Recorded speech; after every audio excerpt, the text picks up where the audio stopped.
We are activating a new humanity and awakening as a new species, Homo Amor, the fulfillment of Homo sapien. We are a church, a synagogue, a zendo, a mosque, a temple.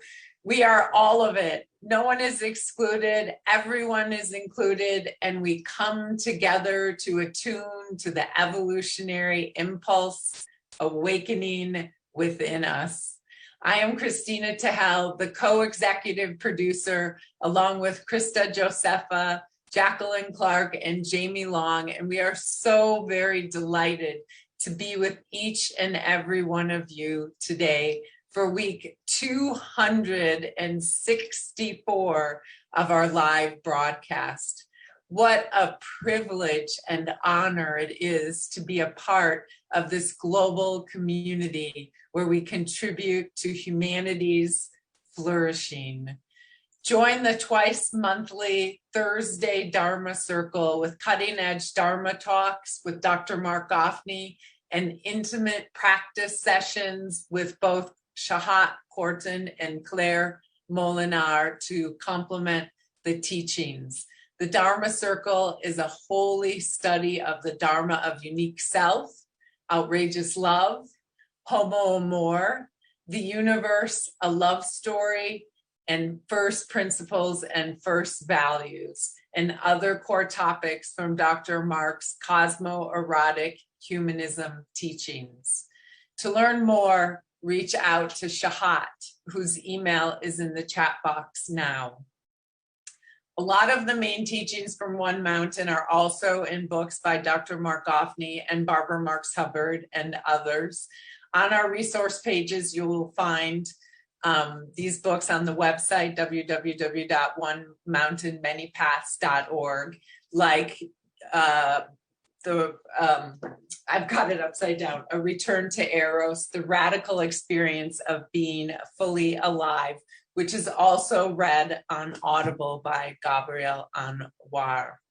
To receive, if you're ready to receive the mystical gifts and step further into the new universe story, we are creating a great library and we are looking for ever more transcribers, editors, and translators.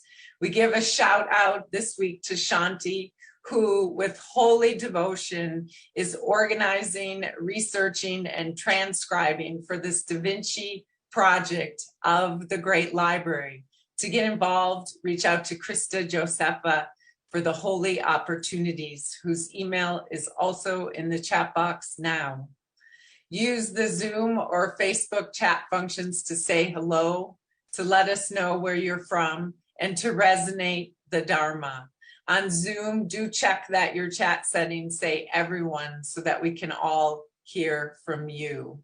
Sign up for and read our weekly emails. There you find our replays, community activities, feature videos, volunteer opportunities, celebrations, and inspiration.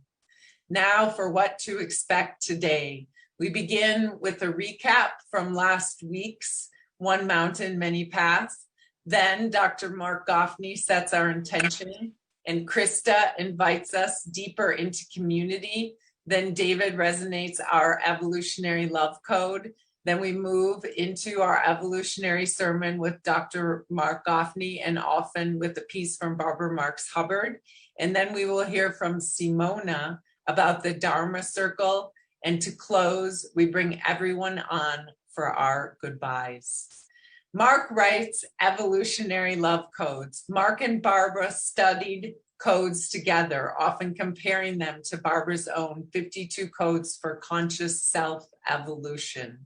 These codes grow out of radical commitment, crystallizing the new story of humanity, quote, evolving the course of consciousness and culture, which is the source code of love, unquote. We have the privilege of front row seats in the emergence of these first principles and first values. As Dr. Mark Goffney often says, the Dharma gates are open. Every week, we are blessed with an explosion of brilliant new Dharma. To serve each other and the evolution of love, our commitment is to the quality of what we are communicating, and for each of us to take part in this creative process of articulating a new story for a new humanity. We have consciously decided because of this to, if we forcefully try to end at the top of the hour, that won't serve the evolutionary process we're in. So instead, our promise is what we call fullness and explosion, to let magic evolve. So even though we do our best to end around 11 a.m. Pacific time, sometimes we may go over time. Of course, if you need to leave at a certain time, please do, and watch the replay. I especially welcome anyone who is new today. Welcome, welcome, welcome. Each of our communions are a standalone, and every week builds on the week before. One Mountain, Many Paths is so radically committed to telling the new universe story.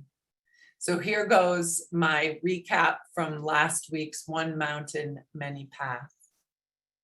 Why levels of consciousness matter. The great story of evolutionary devotion. The purpose of reality is to wake up. Wake up means an expanded state of consciousness. A state is like a drunken, psychedelic, rage, or mystical state. It comes, it's there, and then it's gone. A state is a focused realization where we are completely inside something, experiencing it fully, and then it's gone. But it's not enough to wake up. Your experience of being blown open to the true nature of reality is always mediated through a prism of your psychological maturity, of your socio-cultural experiences, of your level of consciousness. Our states of waking up have to be mediated through the prism of growing up.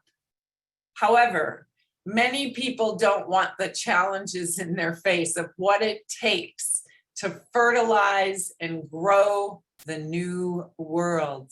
It's like, whoa, that is too much. I want to be comfortable. I want to be safe. I want to be sanitized. But reality needs us to be in service to the field of evolution itself, to be animated by evolutionary love, evolutionary devotion, evolutionary commitment, and evolutionary sacrifice, all together with autonomy, freedom, personhood, and creativity. Now, those are all important emergent levels of consciousness, but they're often dissociated from the larger field. We need each other. It's our life, and we're in service to the whole. When we're in service to the whole, then we individuate in our unique self. Then our wake up is mediated through the highest possible stage of consciousness, a radical growing up in a unique self, participating in unique self symphony, omni-considerate, madly in love for the sake of the whole.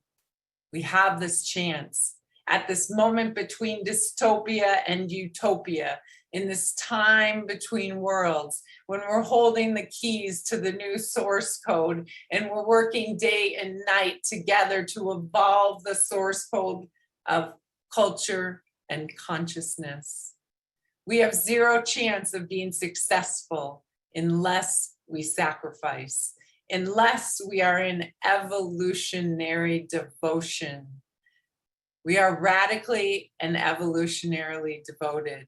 We are radically loyal and as sincere as we can be. We want to hold every single person in reverence, to be devoted to every single person, to be devoted together to the larger whole. It's not just about self-development. It's not just about where am I? It's about what does reality need from me in the next moment. Our freedom is not freedom to do whatever we want. It's not just my life, it's our life together. We're in service to the whole. We're in service to individuate in our unique self. Then our wake up is mediated through the highest possible stage of consciousness, a radical growing up.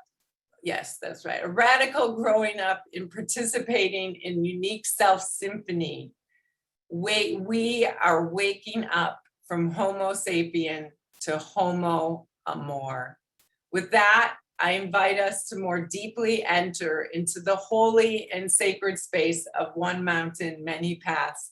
And I turn my word to you, beloved Dr. Mark Goffney. Thank you so much. Oh my God, welcome everyone. Welcome. And I want to give a special welcome to Barbara Marx Hubbard, who passed in 2019, who began with us, right, who co-founded with me One Mountain, Many Paths. And Barbara is just with us, in a big way. There are periods of time where every week we play a clip from Barbara, and periods of time when we're doing a new Dharma, and so we don't. Beginning next week, we're going to be playing again. But I want to welcome Barbara. I made a commitment to Barbara that we were going to build this. This is the first, in her words, the first evolutionary church in human history. Right? This is the center of the revolution. Right? This is the place that we are telling the new story. And I want, because that's my mandate in this moment, with your permission, everyone, I want to just set our intention. Okay? Can we set our intention? Everyone up for it? Right? So to set our intention, we have a realization. It's what we're going to be talking about today. This is going to be the 5th week that we talk about story. And anyone who's new, welcome. Mad welcome to anyone new. And if this is your first week, huge, hug and welcome. And we want you to know where you are. And if this is your 260th week, right, mad welcome to you. And we relocate every week. We practice to understand who we are. So who are we? Right? We're revolutionaries. This is not a local congregation. This is an international, global vision at a time in which every crisis is global. At a time when the stories have broken down. At a time when the root cause for every form of risk we face is what we've called here a global intimacy disorder. We are committed not just to restoring intimacy, that's insufficient, but to actually evolving intimacy, to creating new configurations of intimacy that never were. And we do that by telling the new story. And stay close to me, right? And I'll stay close to you, and let's keep our hearts really close to each other. Who are we? We're a band of revolutionaries, a band of outrageous lovers. Under the guise of a think tank, we have a think tank, the Center for Integral Wisdom, which I founded together with Ken Wilber and the Foundation for Conscious Evolution, which Barbara Marx Hubbard founded with Lawrence Rockefeller. Those are part of a larger matrix, which we call the Office for the Future. It's actually a name coined by Barbara. And we are here to articulate at this time between worlds, at this time between stories, as unique incarnations of the outrageous love that moves reality, right? We are the story of reality come alive inside of us,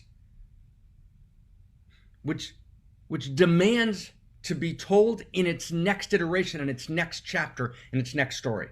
The old story won't move us through.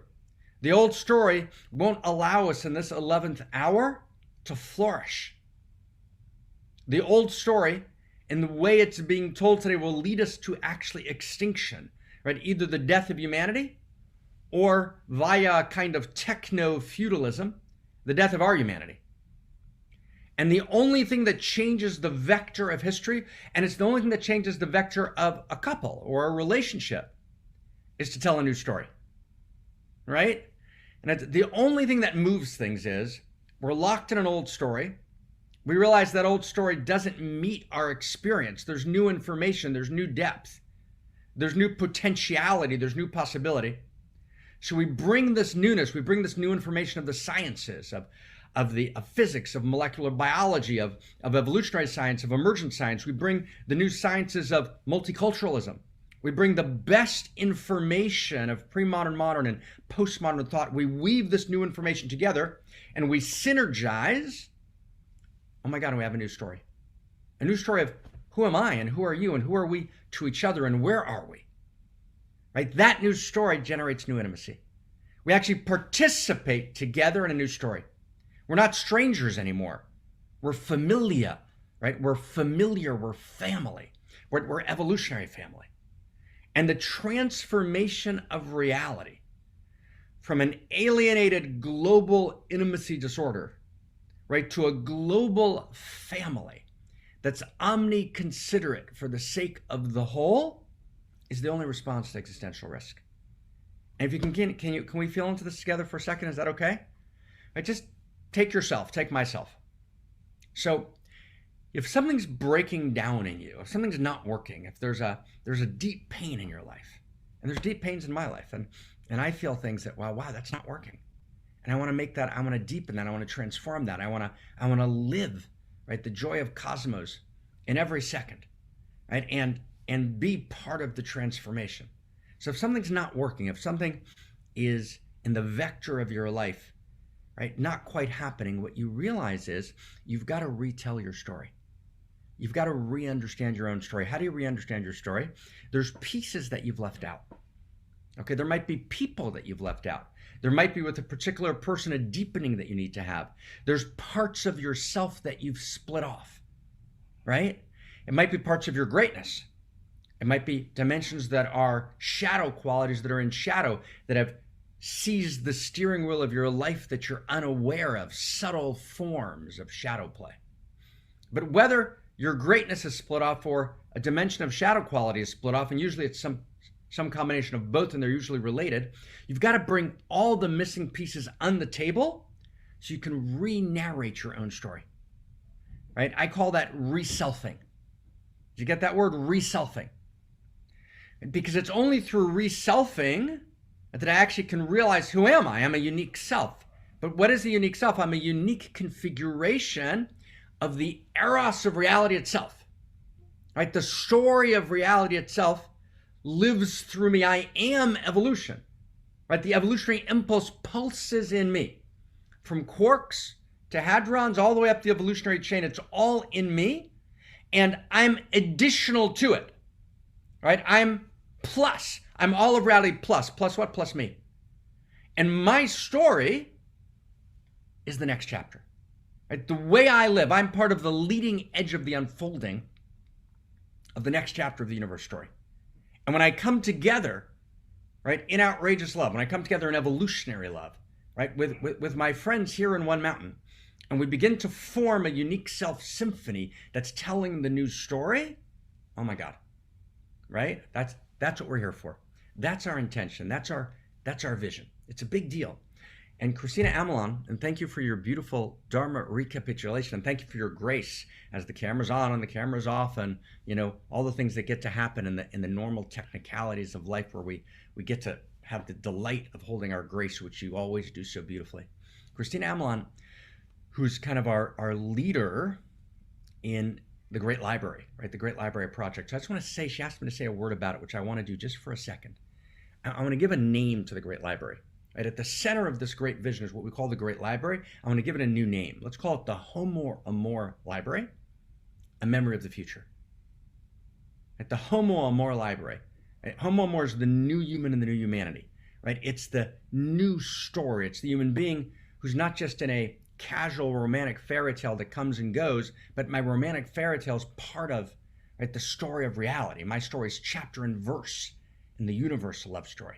My love story is part of the love story of the whole, right? I am an outrageous love story. My life is an outrageous love letter to reality, even as my unique self is God's outrageous love letter to me, right? My irreducible uniqueness, the print of me, is reality's outrageous love letter to me. And my living that life, my unfolding that life, my being that, is my outrageous love letter back to reality. So that news story, but the depth of it, right? Just like Da Vinci, right, in the Renaissance gathers the friends and writes in different ways, different dimensions of the new story of the new human and the new humanity, because the Renaissance is a time between worlds and a time between stories. So we've gathered in this time between world and time between stories, which is far more dangerous than the Renaissance. Because it's a moment of exponential technology, which can actually end the human experiment. It's a moment of techno-feudalism, which can end, right, our humanity as we know it. None of those existed in the Renaissance. So the moral imperative and the joy and the electrified delight and honor and privilege in this moment of time to actually participate in telling the new story is unimaginable. But we can't just do it here together, right? We're not in some little local church. Let's have a nice New Age experience or a nice fundamentalist experience. No, that's not. Those are beautiful. Fundamentalism, New Age, they all have their place. That's not our job here. Our job is to together be Da Vinci, to actually take responsibility, to know that the new story lives in me, and I can actually tell that new story. That's the Home More Library. The Home More Library is a huge project, right? It's a, I was talking to Terry last night, right? There's no way we're going to finish this project. It's a good decade now. But in the New Age world, we can't think in terms of decades, right? In the human potential world, it's about how am I being served in this very moment now?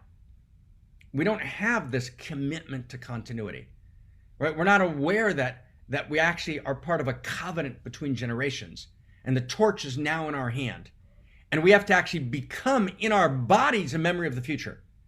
Because friends, as we stand before existential risk, there is no one to speak for the future other than us, right? We are the voice of the future, and we have to articulate in this Home More Library, right, through, and it's got to be on Kindle, and it's got to be on audiobooks, and it's got to be in books, and it's got to talk about sexuality, and it's got to talk about politics, and it's got to talk about economics, and it's got to be based on a new evolved source code, which articulates a global ethos for a global civilization. That's ours to do. It's what Barbara and I thought about day and night. It's what so many, right, of our partners that are here today are thinking about and activated. We're activated in this. We're activated as the new human, right? Right? We're on the other side. So how many of us, I want to ask you a question with so much love and honor as our intention. Who's ready to go all the way? Who wants to go all the way in this lifetime? Right? Who's ready to say, I'm willing to go all the way in this lifetime? That's what Barbara and I would call each other 4 times a day. We'd say, are you willing to go all the way in this lifetime? So is it okay if I ask that, friends? Are you willing to go all the way in this lifetime and be the new story? Are we willing to cross over to the other side and to speak from the other side, omni-considerate for the sake of the whole, evolutionary family, right? Beyond the narcissism of what did this give me in my particular good feeling in this very moment, which is great, that's gorgeous, but it's bigger than that. I can feel the whole, right? Wow, I can feel the whole. So Christina Amelin, if you can just take a second and get that clip from Barbara ready. Barbara's going to complete in 1 second, right, our setting of intention. Because that's what, and I want to invite everyone to jump into whatever way you can this great library, because that's what we're doing. We have to leave this in humanity. And Terry's promised me that in 10 years when it's done, we're going to be there together, healthy and just vibrant. And it's big. And I just want to just share, and I mean this so gently, right? I spend 18 hours a day on this, right? All the time. Right? It's full commitment. Barbara spend, right? All the time. And there's so many people who are holding this space today, and I'm not going to list now 20 people, but I will next week and the week after, right? Who are like fully in. So step in. If you can step in and you can say, wow, let me know what the books are, and I want to resource, I want to fund one of the books. I want to step in and I want to really pick one project where I'm going to transcribe. And I'm going to deal with the frustrations of that, right? Which we do together. Or I'm going to pick, right? I'm going to get involved in making sure that we can get the audiobooks going, right? So I want to help maybe fund that. Or I want to be working as an editor or a proofreader, right? Or I want to be researching. Is there something I can be researching? I've got a couple of things people are interested in researching, right? But step in and make this yours, right? For sure, Krista's going to invite us in a moment to be members. David's going to read our code. But like the great library, right? The Homo Amor library. Homo Amor library, colon, a memory of the future. Right? That's where the revolution is. Marx sat in the library, right, for 12 years, the British Library, writing Das Kapital, right, the Communist Manifesto, and then a whole series of writings that him and Engels did around it. It changed reality. It changed everything, right, for good and for very bad, right? The tragedy of China today is directly related, right, to Marx. But writing, right, changing the source code. Darwin changed the source code. Einstein changed the source code. Does that make sense? We're not interested in a popular book. Popular books are great, and we want to declare our intention. But that declared intention, right, Terry? We declare our intention. Declaration's really important. And then we got to ground that intention in a great library that can actually, right, set the vector, set our intention, right, and ground our claims. We can show that value is real, right? The value is real. That changes everything. That my story is a story of value and it's real, and we're going to talk about that today. Wow. So let's hear Barbara. Let's just hear Barbara for a second to complete the intention setting for today. All right, Barbara Marx Hubbard. Oh my God, do we love you madly? And do I miss you madly? And by the primary experience of my life is what I call the planetary birth experience, where I believe I felt a few frames ahead in the movie of creation. I think I felt what it will feel like when we resonate as a planetary whole system. And that feeling got imprinted kinesthetically in my cells. And what I hope will happen for people on Gateway is that you will allow yourself to actually experience yourself as a member of the living body. And through your own experience of the imaginal potentiality of that connectivity, knowing that the codes are pushing us in that direction, that you allow yourself to feel into the experience that we are living through a planetary birth right now. Birth is dangerous, but birth is natural. We can interpret all the crises on Earth as crises of our birth. We could say that Mother Earth is giving birth in great and difficult labor to a species capable of conscious evolution, which means understanding the processes of creation and applying them consciously in alignment with the tendency for higher order, so that we can become like gods. That's the plan. I say plan in quotes. It looks like that's the developmental path, but we've forgotten it because we projected our own developmental capacity onto our gods. And then we thought about the gods. But what's actually happened is we've built the powers that we used to give to the gods, and we're surprised. And we're saying in conscious evolution, it's natural. We've always known it, actually.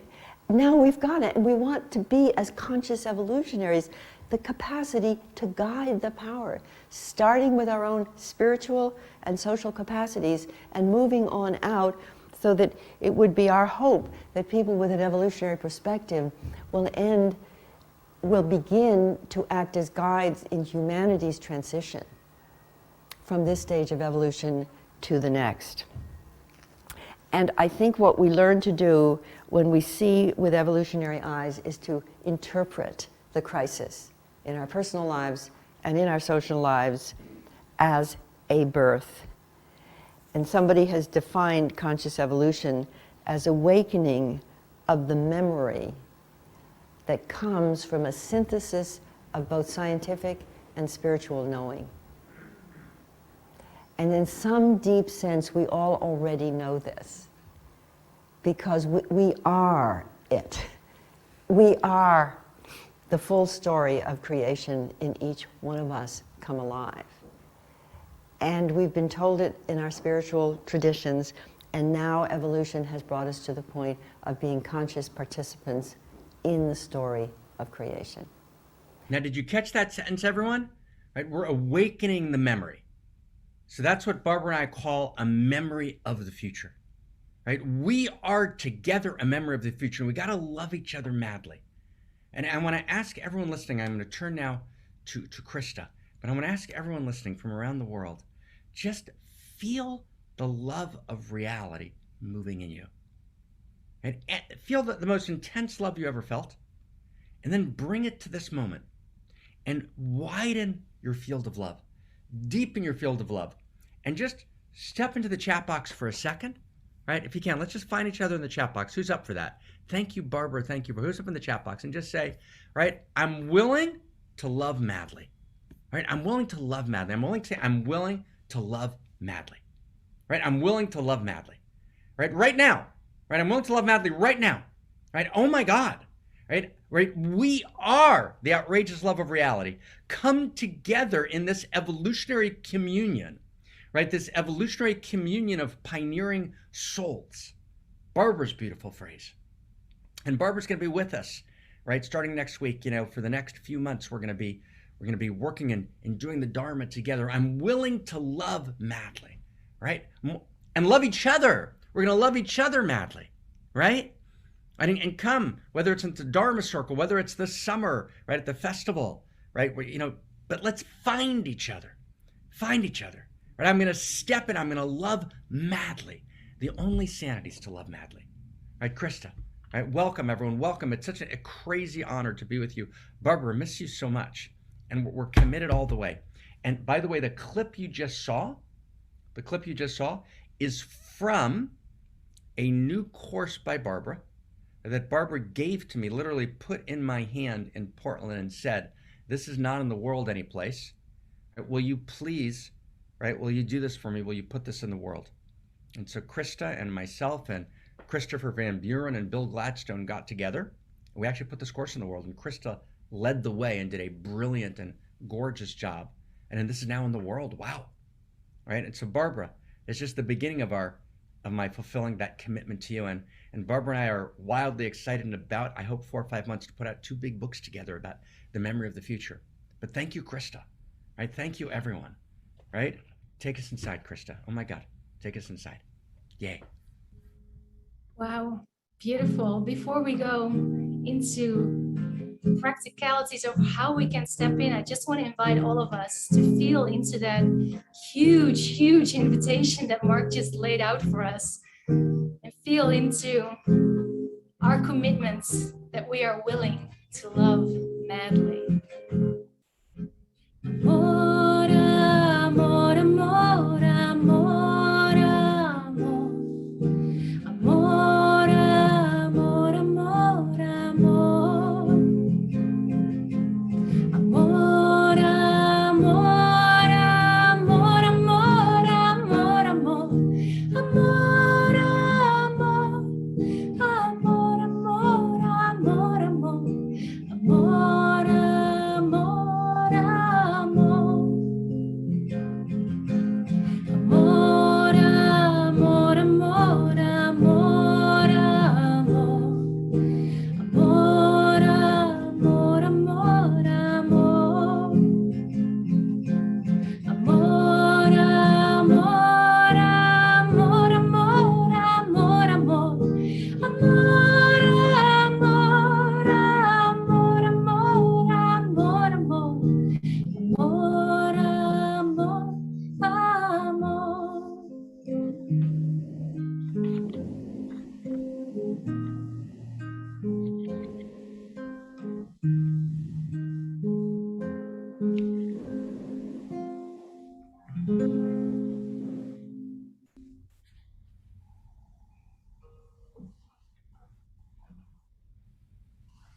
So let's feel that together, the wild privilege to be here together, to be given this wonderful, beautiful space that is filled with outrageous love, and the way that we nurture it, the way that we build this revolution together and make sure that each and every human being in the world has access to this knowing, to this wisdom, to this field of outrageous love is by stepping in. And one of the ways that we do that is by all stepping in to become a member, to say yes to One Mountain and to make our contribution like that.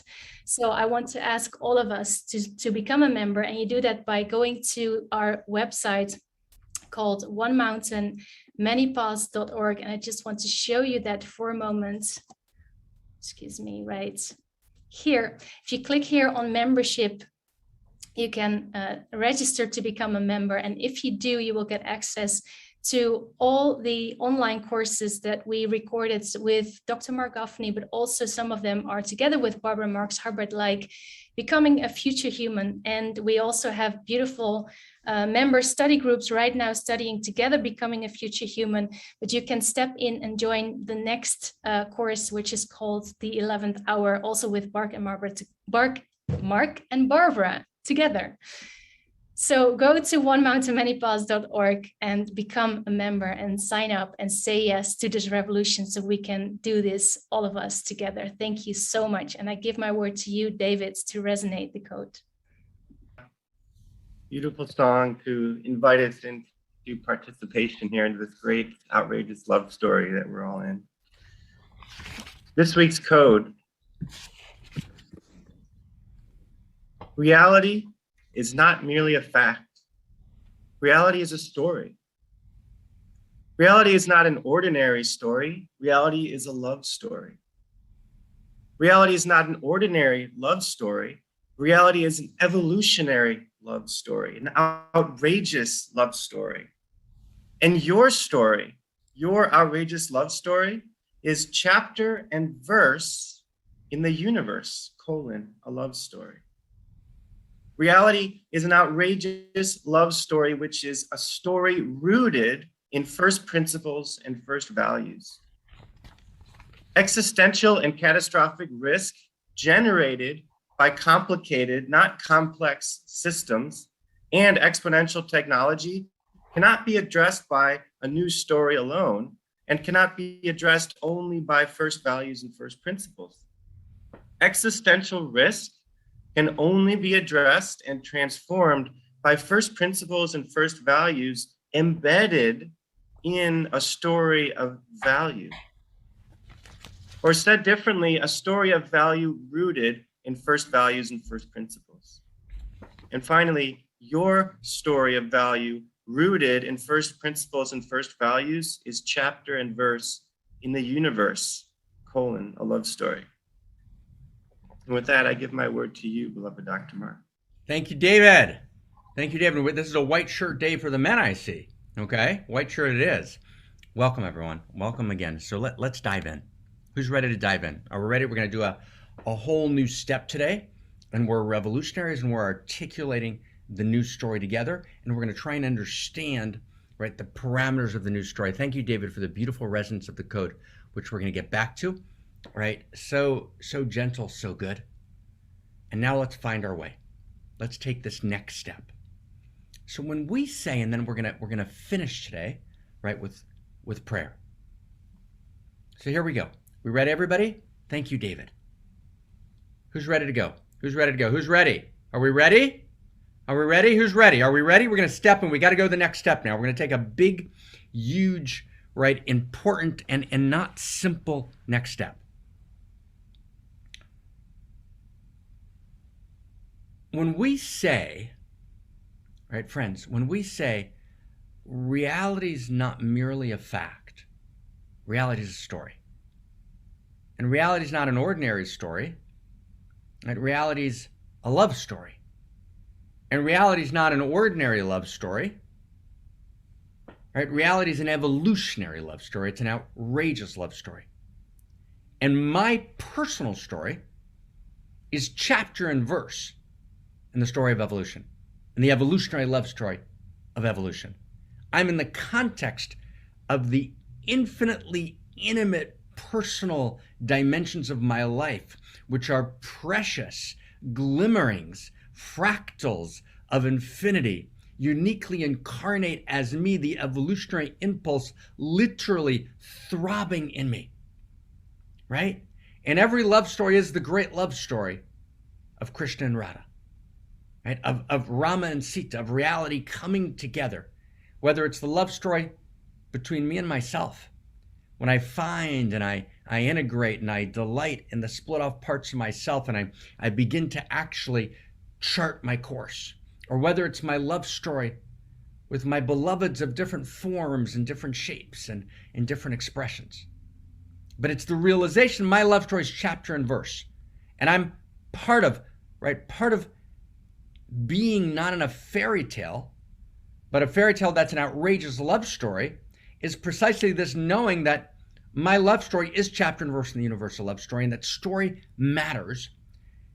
Now here we take it away, and that my story is a story of value, and that it matters how I live my story to cosmos. It has cosmic import how I live my story, right? My story is the cosmic eros performed in my sacred autobiography. That's what my story is. My story is cosmic eros performed in my flesh through the narrative, the plot line of my sacred autobiography. So I got to get deeply that story matters. And if maybe we can just write in the chat box, I just want to write one thing in the chat box, right? Story matters, right? Story matters ultimately, right? And it matters what side you're on, and it matters what position you take, and it matters what decision you make. I was talking to my friend last night, Forrest Landry, and we were talking about two axioms, right? One is choice matters, right? Choice matters. And two was some choices are better than other choices, right? I'd say it a little differently. Story matters, right? My choice is the choices I make in my story, and that matters. So to get the significance of this, what I want to do is, with your permission, I want to talk about who stands against this in culture, and what are the mistakes in that, and what is this vision an alternative to as well, in terms of the stories that we embrace as this vision of the new story. What stories are we saying are insufficient? That's question one.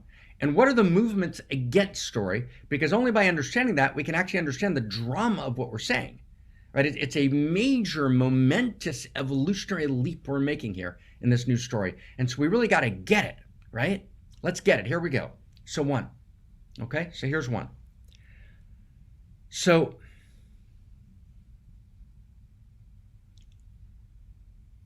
my dear and wonderful friends, my wonderful Buddhist friends, who have done so much good, and we can love each other, but also really critique the pieces that are missing. So one of the major gifts of Buddhism was to really bring the practice of meditation to the West, which is fantastic. But one of the weaknesses was to not understand the dignity of story, right? Buddhism identified story with victim story, with separate self story, but didn't actually understand the importance of story. And I want to invite everyone, if you have a chance, I had the privilege, 15 years ago, for Simon & Schuster to write a book called Soul Prints, right? Soul Prints. And there's a section called Your Soul Print Story, right? Your Soul Print Story, right? And Soul Print Story is very different than your ego story. Remember Charles Dickens, right? He writes, whether I shall turn out to be the hero of my own life, or whether that station will be held by anybody else, these pages, the pages of my life, right, must show, right? Right? And you become a hero of your story in the ordinariness of your life when you turn your life into an outrageous love story. It's not about being the president. It's about actually realizing that my story is chapter and verse in a larger story, and I'm living at my common table. I'm living my ordinary life, but my ordinary life becomes extraordinary, right? Charles Reznikov was a wonderful poet, and he writes, I don't yearn not for victory, but for the day's work done as well as I was able, not for a seat upon the dais, but at the common table. But the common table is unique, right? We each live our common story uniquely with this wildly unique contribution, and we need to understand that story matters. in the 60s, 70s, as Buddhism exploded, right, in America, right, a very popular figure was Don Juan, who Carlos Castaneda would talk about a lot. But Don Juan actually misunderstood story. Don Juan writes, I'll just give you an example, in one of the books of Castaneda, he writes, I had a terribly strong attachment to my personal history. I honestly felt that without my personal history, my life had not continuity or purpose. And then Don Juan says, and then I became enlightened, and I dropped it one day when I felt it was no longer necessary. That's exactly what we're not saying. Again, this is really important. This is really important. You want to drop the petty contractions of your story. You want to drop the loops you're in about he said and she said and this, right? There's a lot to drop. You want to drop the victim story. But actually the contours of your story, the plot lines of your life are actually intended by Cosmos. And your life is a sacred text. And that sacred text is a narrative. It's a story. And reality loves your story and reality needs your story. That's huge. That's a whole different understanding. I need to actually understand that my life is a sacred autobiography. Do you get that? My life is a sacred autobiography written in the one heart of the divine. My life is a sacred autobiography written in the one heart of God. That's what it means to live an outrageous love story, and that God needs my story. It's not just that God loves my story. And by God, we mean the infinity of intimacy that knows my name, right? The God you don't believe in doesn't exist, right? Not that God, right? The infinity of intimacy, the incessant, ceaseless creativity of Cosmos that adheres in all of reality, holds you in every second and knows your name, madly, not just loves your story, but needs your story, because your story is part of the sacred autobiography of God. Wow. Nikos Kazantzakis writes, and he sums up this new understanding, right, of the lineage, of the new story, of the best integration of all the interior and exterior physics of reality together, right? He says, we are the saviors of God. My story saves God's story. God's story can't be redeemed without my story. My story matters ultimately. Does everyone get that? That's huge. So one movement against story, right, is this notion, Don Juan expresses it, but it also appears very strongly in Theravadan Buddhism. It appears very strongly at places like Spirit Rock on the West Coast and, the meditation centers in Massachusetts, right? And in the entire spiritual frame of the Western world. My friend Eckhart Tolle, right, talks about this a lot, and it's wrong, right? It's about move beyond your story. No, move beyond your victim story. Reality is not a cruel joke. Does everyone get that? And someone just needs to kind of mute themselves. Someone's unmuted so we can kind of hear a little background, which is great. Thank you so much. Thank you. Right? Reality is not a cruel joke. It's not capricious. Reality didn't create your life in the context of a story in order to fool you. No. Distinguish between your victim story and your unique self story. Right? Distinguish between your sacred autobiography and the loops you're stuck in. Distinguish between us. The first movement against story is this kind of Buddhist movement against story that got adopted by the kind of Western human potential New Age movement, and it's tragic. Right? It doesn't distinguish between your unique self story and your story, which is your outrageous love story. Your story matters. So that's one. The second movement against story, right, that we need to reject, we need to move beyond. And again, whenever we reject something, we take the best of what it offers. So when Buddhism says move beyond your story, we say, okay, yeah, move beyond your victim story. It's true but partial. The same thing with the next movement in culture that rejects story, which is in some deep sense psychoanalysis. Psychoanalysis says, right, you're always psychoanalysis, psychology, right, says you're stuck in your grandiosity. You're stuck in a character disorder. You're stuck in your neurosis, right? Well, not exactly. Not exactly. yes, you got to work sometimes with neurosis and sometimes with character disorders and sometimes with narcissistic disorders. But that doesn't mean, as psychology often does, that we devalue the dignity of my story. My story is not just something to be worked through. I work through my past story in order to stabilize in the present so I'm no longer oppressed by yesterday. Now, that's insufficient. You can't recover that way. You can only recover through unique self-recovery. It means I recover the thread of my story. Right? Theseus, when he goes to slay the Minotaur in the Greek myth, he loses the thread of the story. So Ariadne, right, the feminine, right, helps him find his way back so he can thread his way out of the labyrinth, right, to find his way back to his sacred autobiography. Right, in Kafka's novel, The Trial, the protagonist's name is Kay, and Kay never knows what's happening. Everything's just happening. He's lost, right? He can't find the thread of the story, and he's finally destroyed at the end. So he loses the thread of his sacred autobiography. That's tragic, right? Psychology pathologizes. We need to not pathologize, but to mythologize. Mythologize, don't pathologize. Your story is your mythic life, right? Your mythic life is the great myth of your life.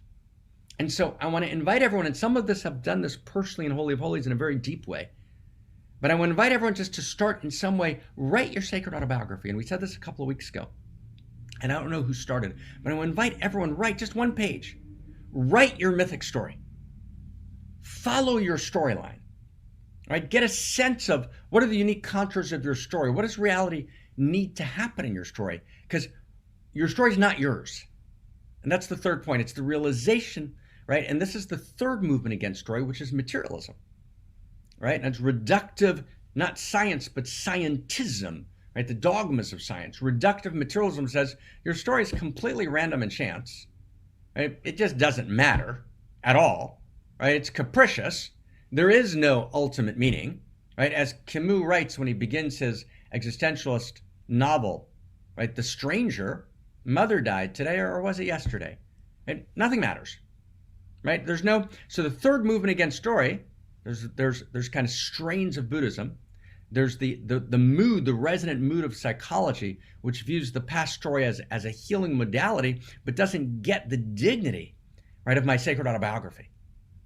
Right? And each one of these movements is important. Right? Each one is telling us something important. So the first movement was this Buddhist movement. Right? The second was psychology. What was the third one we just said? Let's see if anyone's tracking. What was the third one? What was the third one we just said? Anybody? Right? Materialism. Right? Right? Materialism, right, materialism is, it's all coincidence. Doesn't matter. It's a tale told by an idiot, full of sounds and furies signifying nothing. Get over it. That's the third movement against story. Fourth movement against story, right? And this is a big one. I want you to hold this, right? Let's hold this gently together. It's really important. And Barbara and I talked about this a lot. The fourth movement against story is what I would call cheap grace or easy forgiveness, right? And there's a movement in certain strains of Christianity, right? Someone did something which was a great violation, which hurt me and hurt reality and was a violation of justice and hurt my children and hurt children for generations. I forgive them. No, I immediately go and forgive them. Right? My daughter was just killed yesterday, right?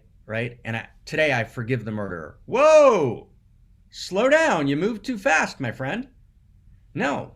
That's actually it's a violation of story, right? I was talking to a very close friend yesterday who has a niece, right, who was attacked on the path, right? And who's, thank God, okay, she was with her baby.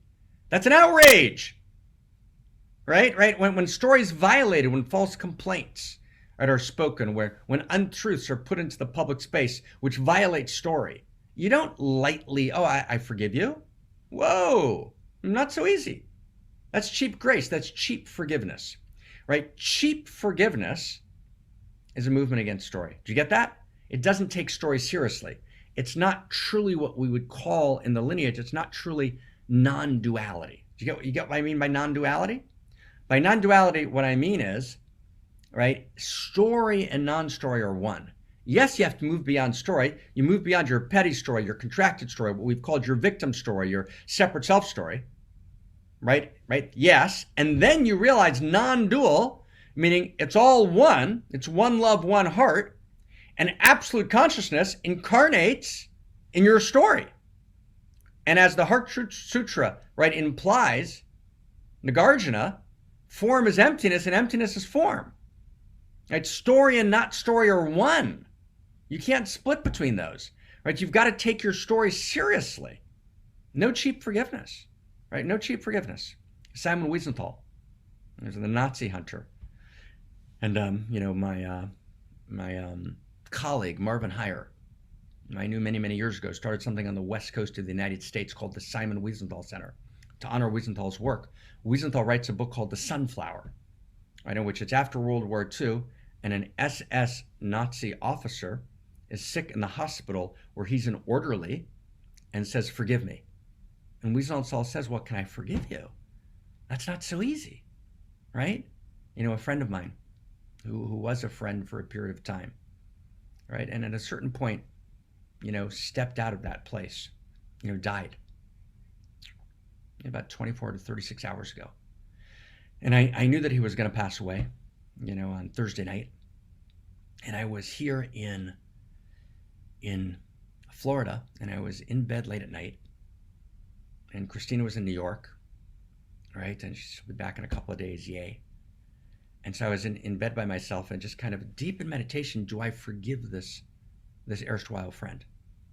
And I thought about it so deeply, right? Right, so deeply. Right, so deeply, right? And of course, the first movement is, right, forgive him. Because you can only become whole yourself if you release it, right? And I understand that. But when I went through it, I realized, wow, what he had done was so heinous. It was such a violation of my story, of the story of culture, of the larger stories we were involved with, that actually to forgive him would have been to degrade the dignity of story. It was cheap grace. So I refused. And then I went deeper. And I did. Right? You follow that with me? Right? You follow that? Right? And I did because story and non-story are one. I've got to be fully in my unique self story, and then I got to find a way to release it. And so I did three things. One is I actually realized he's about to pass and he's going to enter into the next world. And if I don't forgive him, he's going to be held accountable, right, in a hard way for his violation. And that would be like punching him in the face, and I wouldn't punch him in the face if he was in front of me. I didn't want him to pass and go into the next world and get hit, as it were, for his violation, right, of my story. And so I forgave him on that grounds, right? And I forgave him because, I found the place inside of me where I could feel that place inside of him, which was broken. And so I met him, right, in that brokenness, right, and my heart opened. And so on the one hand, I didn't forgive him because I wanted to hold the dignity of story, and that was right. On the other hand, there's that moment you let go of story, right, and you move beyond, and you hold this wider, insane, right, and gorgeous expanse, right? That's what we meant when we said a few weeks ago, forgiveness is the fragrance the violet sheds on the heel that has crushed it, right? Forgiveness is the fragrance the violet sheds, right, on the heel that has crushed it, right? But the point in terms of what we're saying is, it's not simple forgiveness. Cheap grace, cheap forgiveness, right, is one of the movements against story. Does everyone get that? It's a movement against story. So these are 4 movements against story, right? It's the no story position of Buddhism, right? It's the cheap grace position, right, in strains in Christianity, right? It's the psychoanalysis position, right, your pathological story. It's the materialism position, right, of Camus, mother died today, right, or was it yesterday? All of these are what we might call movements against story. And finally, right, the 5th one, right, is what I'd call the postmodern position. And the postmodern position is there are no stories of value in the cosmos. And the postmodern position is a mixture of different strains. It's got a Buddhist moment there, and it's got a psychological moment there, and it's got a materialism moment but it's really its own moment, right? And the way postmodernism says it is, there's no grand narratives that matter. And the only grand narrative means great story. The only grand narrative is that there are no grand narratives. But first off, that's not true, because that's a grand narrative by itself, right? It's what's been called by many thinkers a performative contradiction. You're telling a story. Your story is there are no stories. That's a story.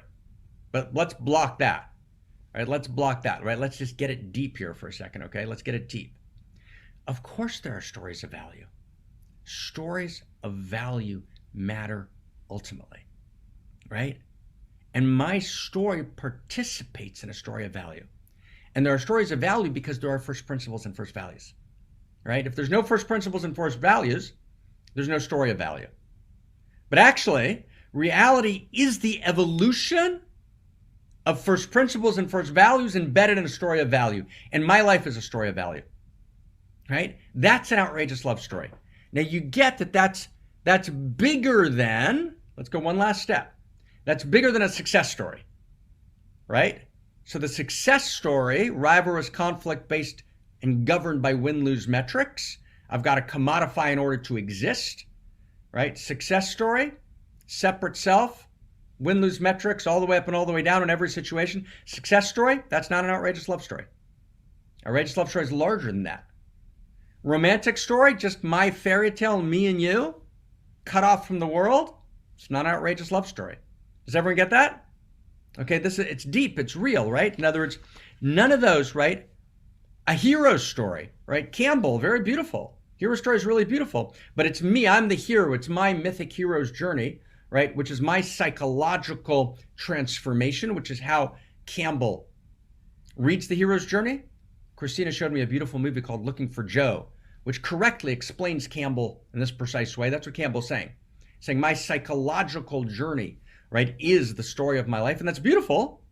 That's important. These are all, the success story has some validity. So does the romantic story. So does Campbell's hero's journey, but it's not big enough, right? I've got to actually know that to be the hero of my life is not enough. David Copperfield says, right, that's the question. Will I be the hero of my life? No.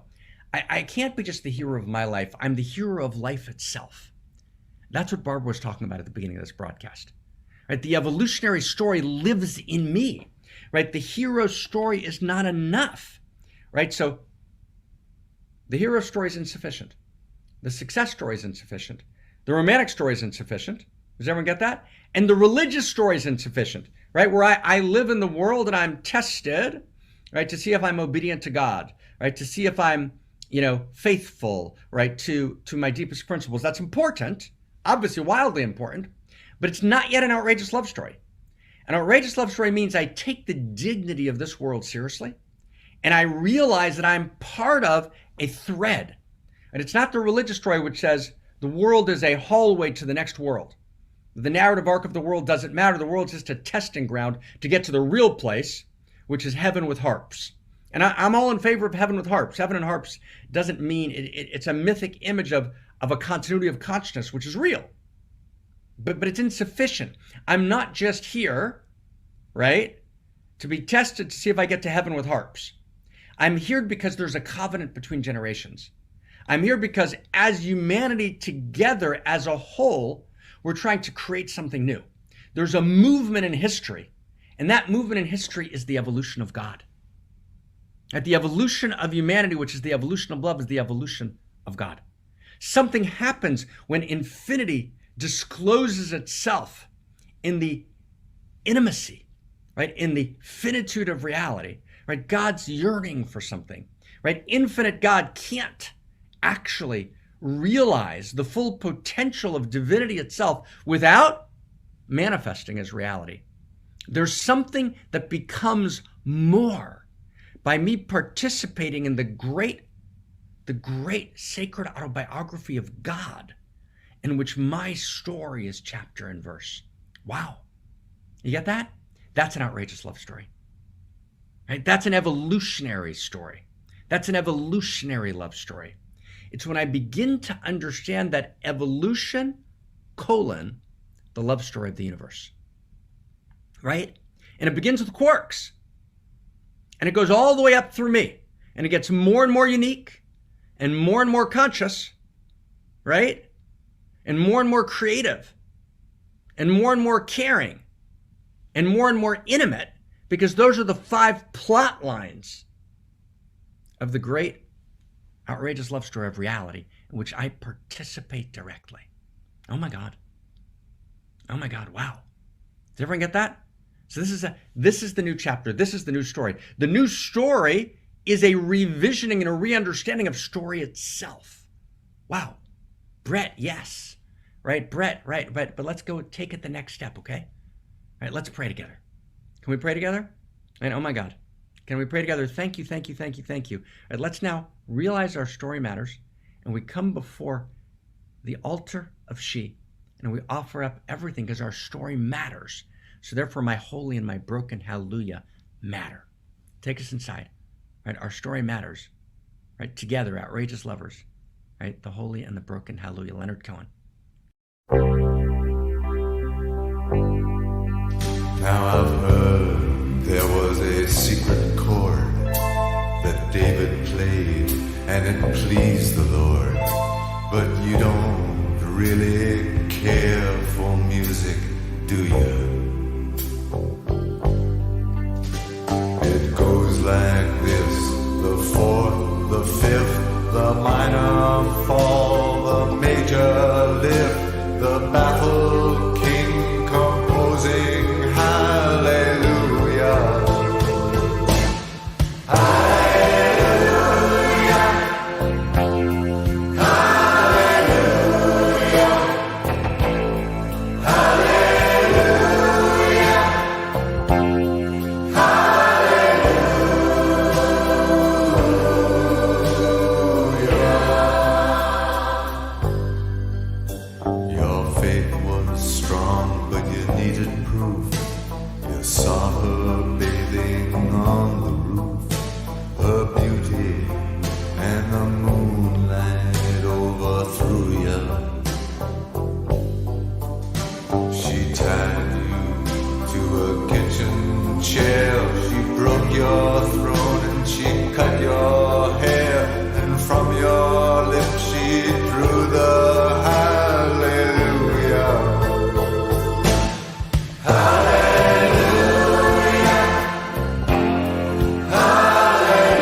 Staffox friends.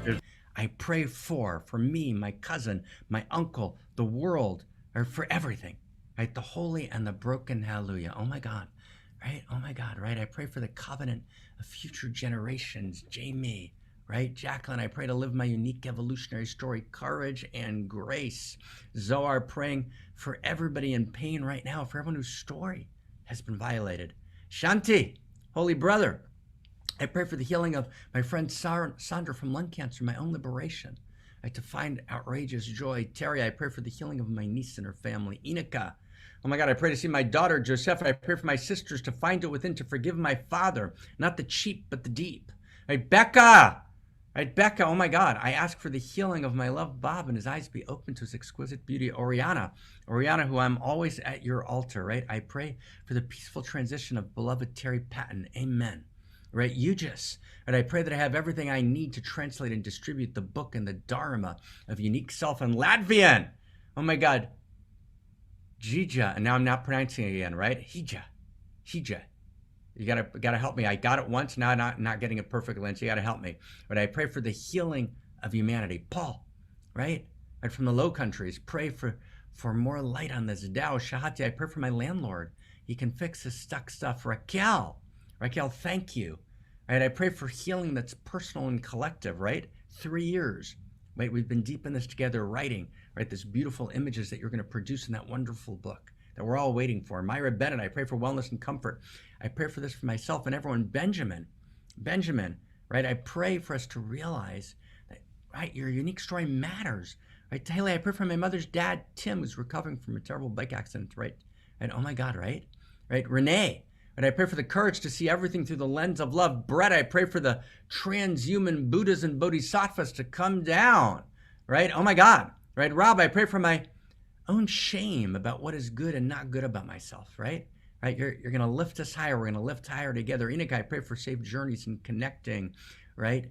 Oh my God, G, I pray for my mother-in-law's full recovery, right? Oh my God, and we're going to lift it all, right? And raise it all, right? And impress it on the lips of she as evolutionary lovers together.